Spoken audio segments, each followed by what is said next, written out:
శుక్లాంబరధరం విష్ణుం శశివర్ణం చతుర్భుజం ప్రసన్నవదనం ధ్యాయే సర్వవిఘ్నోపశాంతయే. కార్తీక పురాణము 12వ అధ్యాయము. కార్తీక ద్వాదశి మహత్యము, ధర్మ విరోపాఖ్యానము, సాలగ్రామ దాన మహిమ. కథలోకి వెళ్లే ముందు నా వీడియో మొదటిసారి చూసిన వాళ్ళైతే నా ఛానల్ సబ్స్క్రైబ్ చేసుకోండి, లైక్ చేయండి, షేర్ చేయండి. ఇక కథలోకి వెళ్దాము. వశిష్ఠ మహాముని తిరిగి ఇట్లు చెప్పెను: ఓ రాజా, కార్తీక మాసమందు సోమవార మహత్యమును వినుము. సోమవారము కంటే శని త్రయోదశి 100 రెట్లు ఫలము గలది. శని త్రయోదశి కంటే కార్తీక పూర్ణిమ 1000 రెట్లు ఫలము గలది. పూర్ణిమ కంటే శుద్ధ పాడ్యమి 1,00,000 రెట్లు అధిక ఫలము. శుక్ల పాడ్యమి కంటే చివరి ఏకాదశి కోటి గుణ ఫలప్రదము. అంతిమ ఏకాదశి కంటే కార్తీక ద్వాదశి అనంత గుణ ఫలప్రదము. ఇచ్చట అంతిమ ఏకాదశి అనగా కార్తీక బహుళక ఏకాదశి వచ్చుచున్నది. కానీ పూర్ణిమ మాంతమాస శాస్త్ర ప్రకారముగా చూచిన ఎడల కార్తీక శుద్ధ ఏకాదశియే అగును.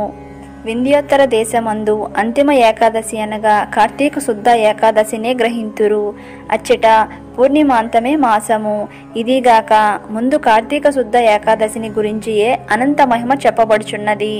అంబారీషుని చరిత్రమందును శుద్ధ ఏకాదశియే గ్రహించబడినది.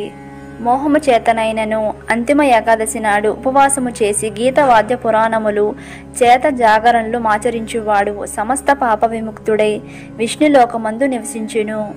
కార్తీక మాసమందు ఏకాదశి నాడు ఉపవాసమాచరించి ద్వాదశి నాడు బ్రాహ్మణులతో కూడా పారాయణం చేయువాడు సాయుజ్ఞ ముక్తి పొందును.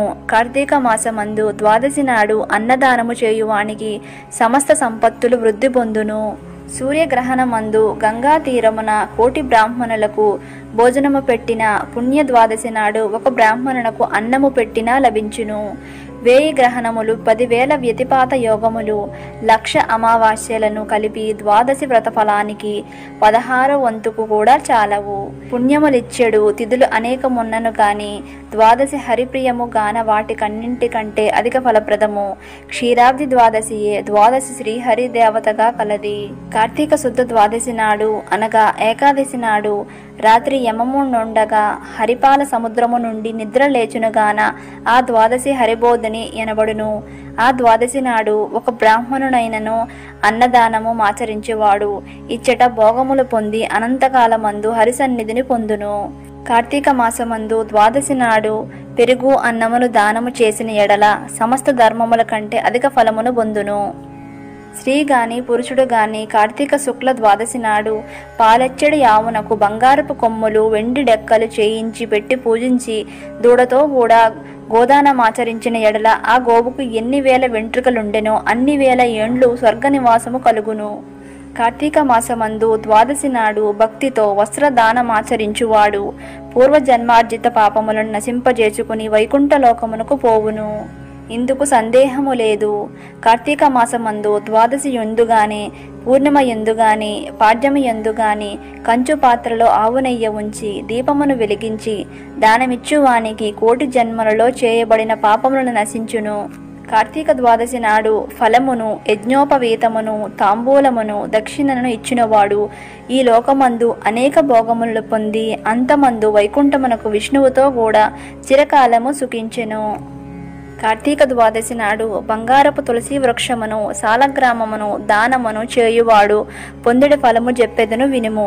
కార్తీక ద్వాదశి నాడు పూర్వోక్త దానమును చేసిన వాడు 4 సముద్రముల మధ్యనున్న భూమినంతయు దానమిచ్చువాడు పొందెడి ఫలమును పొందును. ఈ విషయమందు ఒక కథ గలదు చెప్పెదను వినుము. విన్నవారి సమస్త పాతకములు నశించును. గోదావరి తీరమందు దురాచారవంతుడైన యొక్క కోమటి గలడు. అతడు స్వల్ప దానమైనను చేయుట ఎరుగడు, తానైనను అనుభవించుట లేదు. వాడు ఎవ్వనికి ఉపకారం ఆచరించలేదు. నిత్యము పరనింద చేయువాడు, పరద్రవ్యము లందాశక్తి కలిగియందువాడు. ఆ కోమటి యొక్క బ్రాహ్మణునకు అధికముగా అప్పునిచ్చి ఆ రుణమును తిరిగి పుచ్చుకొనుటకు ఆయన ఊరికి వెళ్ళి అతడు గ్రామాంతరముందన్నట్లు తెలుసుకొని అచ్చటికి వెళ్ళి, బ్రాహ్మణుడా, నా సొమ్ము నాకిమ్ము అని అడిగెను.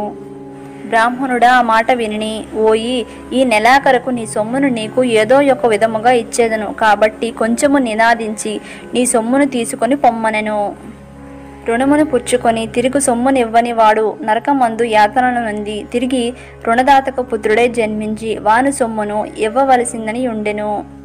బ్రాహ్మణుడిట్లు చెప్పిన మాటలు విని వైశ్యుడు కోపము చేత కల్లెర్ర చేసి, ఓరి మూడా బ్రాహ్మణోదమ, నాదమును నాకిప్పుడే లేని ఎడల ఈ కత్తితో నిన్ను నరుకుదునని దుర్మార్గ బుద్ధితో ఆ వేదాంతవేత్త అయిన బ్రాహ్మణు జుట్టు పట్టుకుని లాగి కిందకు పడేసి, పాపబుద్ధి గల వాడగుట చేత తన కాలితో ఆ బ్రాహ్మణుని తన్ని కత్తితో కొట్టెను.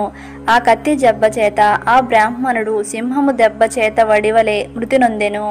తరువాత కోమటి రాజదండన వచ్చునని భయముతో అచ్చటి నుండి పరిగెత్తి ఇంటికి పోయి బ్రాహ్మణుని చంపితనను సిగ్గులేక సుఖముగా నుండి కొంతకాలమునకు మృతి నొందెను.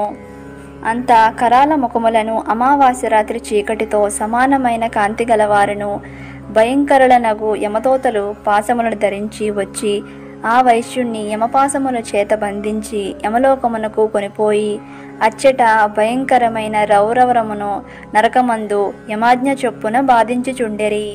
రౌరవము అనగా మృగ విశేషము, దాని సంబంధమైనది రౌరవము అనగా రురువు మృగముల చేత వాటి కొమ్ములతో బాధింపించెడి నరకమును రౌరవ నరకమనబడును.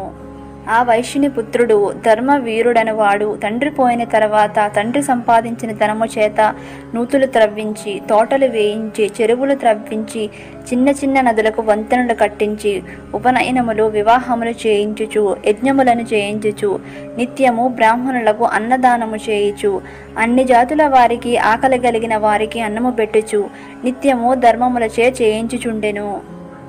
ఇట్లుండగా ఒకప్పుడు ఆ ధర్మవీరుడు హరిని పూజించే సమయాన నారద మహాముని సమస్త లోకమందు తిరుగుచు ఆనాడు యమలోకము నుండి బయలుదేరి విష్ణు అనంత వైకుంఠ శ్రీనివాస శ్రీవాస్త భూష విశ్వంబర సమస్త దేవత చక్రవర్తి నమస్తే నమస్తే ఇట్లని కీర్తనము చేయుచు వచ్చెను. ఇట్ల నృత్యము చేయుచున్న నారద మునీశ్వరుని చూచి వైశ్యుడు ఆనంద సామరమగ్నుడై నేత్రముల వెంట ఆనంద బాష్పములను వదులుకొని పాదములకు నమస్కరించి దండ ప్రమాణం ఆచరించెను. నారదుడు తన పాదములకు ప్రణమిల్లిన వైశ్యుని ప్రీతితో కౌగలించుకొనెను. తరువాత ఆ వైశ్యుడు నారద మునీశ్వరుని ముందర అంజలిని బట్టిన వాడై ఆర్యాదుల చేత పూజించి, హే నారద, మీరు మా గృహమునకు వచ్చుట చాలా దుర్లభము. నేను పూర్వమందు ఏమి పుణ్యము చేసితనో మీరు దర్శనమిచ్చిన వారు కాబట్టి నా పూర్వం పుణ్యం ఇప్పుడు ఫలించినది. మునీంద్ర, మీకు దాసుడను, ఏమి సేవ చేయవలనో చెప్పుము, చేసేదను. వైశ్యుడిట్లు పలికిన మాటను విని నారద మునీశ్వరుడు చిరునవ్వుతో కూడిన ముఖము గలవాడై ధర్మవీరునితో ఇట్లనియే. నారదుడిట్లు పలికెను, ధర్మవీర, నా మాటలను జాగ్రత్తగా వినుము. కార్తీక ద్వాదశి విష్ణుమూర్తికి ప్రియమైనది కనుక ఆ రోజున చేసిన స్నానాధికములు అనంత ఫలప్రదమగును. సూర్యుడు తులారాశి యందుయుండగా కార్తీక మాసమందు ద్వాదశి నాడు ధనికుడు గాని దరిద్రుడు గాని యతి గాని వానప్రస్థుడు గాని బ్రాహ్మణుడు గాని క్షత్రియుడు గాని వైశ్యుడు గాని శూద్రుడు గాని స్త్రీ గాని సాలగ్రామ దానమాచరించు వారికి జన్మ జన్మాంతర కృతపాపములు నశించును. ధర్మవీర, వినుము. నీ తండ్రి చచ్చిపోయి యమలోకమందు బాధలు నొందుచున్నాడు. అతని పాప విశుద్ధ కొరకు కార్తీక ద్వాదశి నాడు శ్రీగ్రమంగా సాలగ్రామ శిలదానము చేయుము. నారద మునీశ్వరుడు ఇట్లు చెప్పిన మాటలను విని వైశ్యుడు ఇట్లనియే. మునీంద్ర, గోదానము, భూదానము, తిలదానము, సువర్ణదానము మొదలైన మహాదానముల చేత కాని ముక్తి శిలాదానము చేత ఎట్లు కలుగును? శిలాదానము వృధాగా చేయుట ఎందుకు? అది భోజ్యము కాదు, భక్షణము కాదు. కనుక నేను రాతిని నీచుని వలె దానము చేయను. నారద మహర్షి ఎంత నొక్కి చెప్పినను వైశ్యుడు మూఢుడై సాలగ్రామ దానము చేయుటకు సమ్మతించలేదు. అంత నారదుడు అంతార్థనమయ్యను. తరువాత కొంతకాలమునకు ధర్మవీరుడు మృతి నొంది మహాత్ముల మాట వినని దోషము చేత సాలగ్రామ దానము చేయని దోషము చేత నరకమందు బాధల నొంది తరువాత 3 సార్లు వ్యాఘ్రమై జన్మించి తరువాత 3 మార్లు కోతిగా పుట్టి అనంతరము 5 మార్లు వృషభమై ఉండి తరువాత 10 మార్లు స్త్రీగా జన్మించి గత భర్తయై వైధవ్యమును పొందియుండెను. ఇట్లు 10 జన్మలు గడిచిన తరువాత 11వ జన్మమందు యాచకుని కుమార్తెగా జన్మించెను. తరువాత కొంతకాలమునకు యవ్వనము రాగానే తండ్రి తగిన వరుసగిచ్చి వివాహము చేసెను. దానిని మృతి నొందిన ఆ అల్లుణ్ణి బంధువులందరూ వచ్చి చూచి అట్టి బాల్య వైధమ్యమునకు కారణము తెలుసుకొని బంధువులందరికీను కుమార్తె యొక్క పూర్వ పుణ్యమును పూర్వ పాపమును చెప్పెను. ఇట్లు చెప్పి కూతురి యొక్క పాపముల నాశనమును కొరకు జన్మాంతరార్జిత పాపనాశన సమర్థమగు శాలగ్రామ దానమును కార్తీక సోమవారమందు వేదాంతవేత్త అయిన బ్రాహ్మణునకు దానము చేసెను. ఆ శాలగ్రామ శిల దాన మహిమ చేతను కూతురు భర్త తిరిగి జీవించెను. తరువాత దంపతులిద్దరు సుఖముగా చిరకాలము నుండి స్వర్గమునకు పోయి అందు బహుకాలమానందముతో యుండి తిరిగి భూమి యందు జన్మించి బ్రాహ్మణుడై పూర్వపుణ్యము చేత వానికి జ్ఞానోదనమయ్యెను. ప్రతి సంవత్సరమందు కార్తీక సోమవారమున శాలగ్రామ శిలాదానమాచరించి ఆ పుణ్యముతో మోక్ష సామ్రాజ్య పదవిని పొందెను. రౌరవ నరకమందున్న వాని తండ్రియు ఆ శాలగ్రామ దాన మహిమ చేత ముక్తుడాయెను. కాబట్టి జనకరాజా కార్తీకమందు శాలగ్రామ దానము చేత హరి సంతోషించును. ఇందుకు సందేహము లేదు. పాపకర్ములు, కోటి జన్మలలో చేసిన పాతకములు, కార్తీక శుద్ధ ఏకాదశి ఉపవాసము, ద్వాదశి శాలగ్రామ దానాదుల చేత పోగొట్టుకొని గలుగుదురు. కార్తీక మాసమందు శాలగ్రామ దానము వలన సమస్త పాపములు నశించును. ఇది ముఖ్యమైన ప్రాయశ్చిత్తము. ఇంతకంటే వేరే ప్రాయశ్చిత్తము లేదు. ఇందుకు సందేహము వలదు. ఇంతటితో 12వ అధ్యాయము సమాప్తము.